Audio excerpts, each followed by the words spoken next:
So, this is the story of how I got a new web design client by rolling my car into a ditch.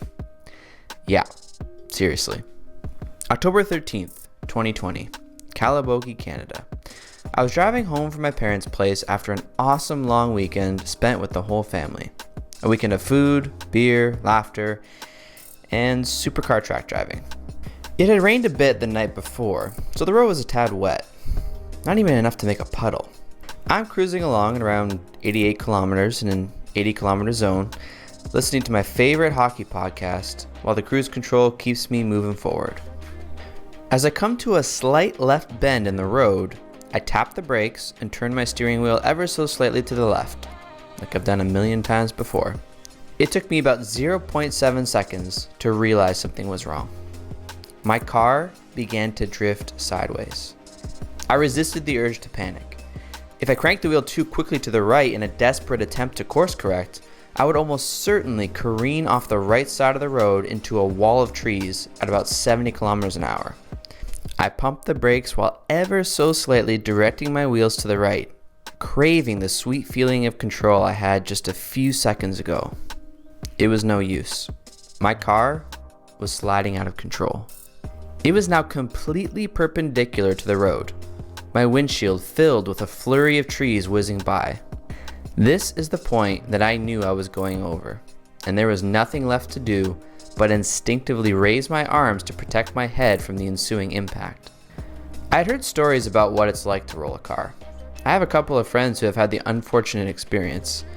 Thankfully, they lived to tell the tale.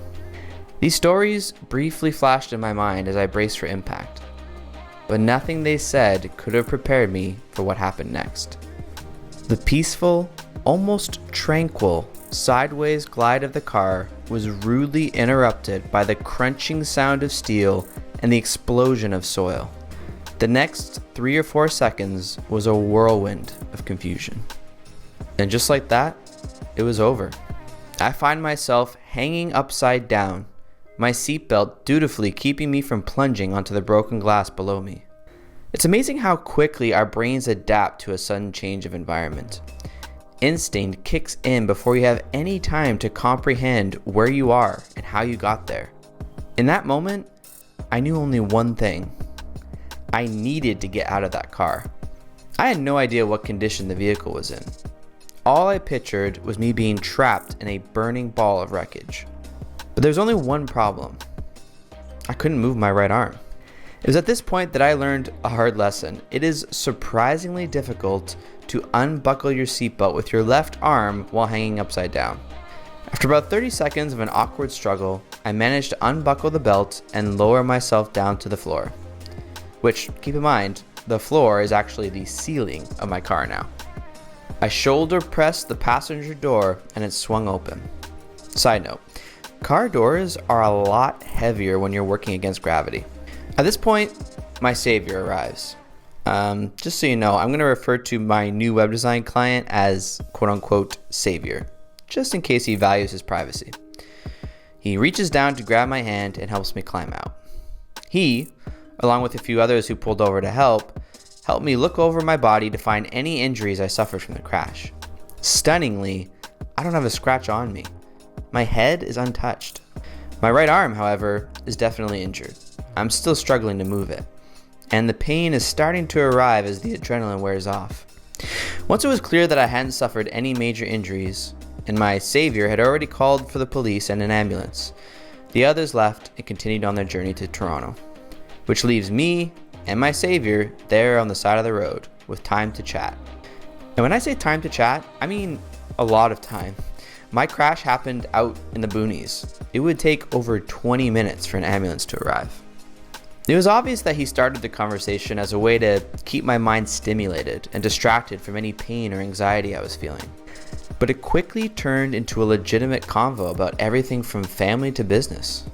And when he found out what I do for a living, he mentioned how he actually was looking for a web designer to build a website for his new business he was starting. After the police arrived to take his witness statement, we exchanged contacts and I promised to reach out once everything settled down. A few weeks later, after a few back and forths and project overview discussions, He accepted my proposal and became my latest web design client. And in case you're wondering, I did indeed give him a roadside hero discount. So this brings us to the part where you can repeat this process. How to roll your car into a ditch to acquire a new web design client. I'm just kidding, we are not doing that. This was the most chaotic way to acquire a new web design client that I could possibly imagine. There are no profound business lessons to be found here. There was no strategy. It was just insane randomness. Sure, I guess you could say that being friendly and connecting with people on a personal level will dramatically improve your professional opportunities in life. Personal networks are crucial. But I don't want to be that guy. I just wanted to share a fun story that could have been, and should have been, according to the cops and paramedics, very not fun. I'm very fortunate to climb out of the wreckage with only minor injuries that are being healed through some virtual physiotherapy. And I'm even more fortunate to somehow gain some new business out of this. As for what exactly happened to cause my car to lose control like that, I'll never know for sure. But I did witness 3 other cars slide around the exact same corner while they were pulling mine out of the ditch. One little Mazda Miata slid so bad that the tow truck driver freaked out and jumped up onto the flatbed thinking it was going to crash into him. Sounds to me like there was some kind of oil slick there or something. Anyways, I can't think of a more appropriate way to wrap up such a wild year.